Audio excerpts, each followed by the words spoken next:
We've had so many bodies coming in. The ubiquity of death should not diminish the dignity of the dead. Just now we've just washed somebody who it seems like she's passed away in the ambulance, so she didn't even make it to the hospital. These women wash COVID-positive bodies prior to burial, a sacred Islamic ritual. We actually believe that when we're shrouding here, God is shrouding the soul at the same time. They're volunteers, a teaching assistant and a full-time mother, but their job is becoming increasingly difficult. So if somebody comes in, and this happens quite often, with catheters still attached and tubes still attached and resuscitation equipment still attached, we learn how to deal with that.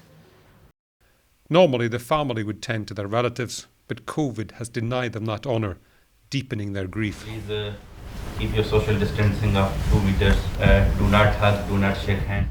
This funeral for a 49-year-old woman was one of 7 organised by the mosque last weekend. All services are free. As one family departs, another arrive to view the body of their father and grandfather. 2 days ago, 72-year-old Bashir Alam died, another victim of COVID. If this corona wouldn't be here, my dad could have been dead for another 10, 15 years. Easily. But corona is killing people.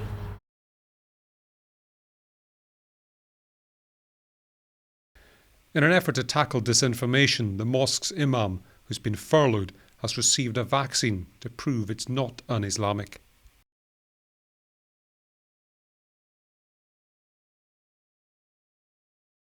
At the mosque, the pandemic has forced them to not just care for the dead, but also tend to the living.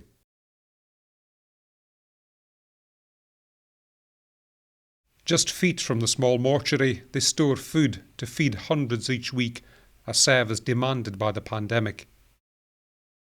Mohammed Rahman lost his job in an Indian restaurant 3 months ago. It's left the father of 2 penniless. No money.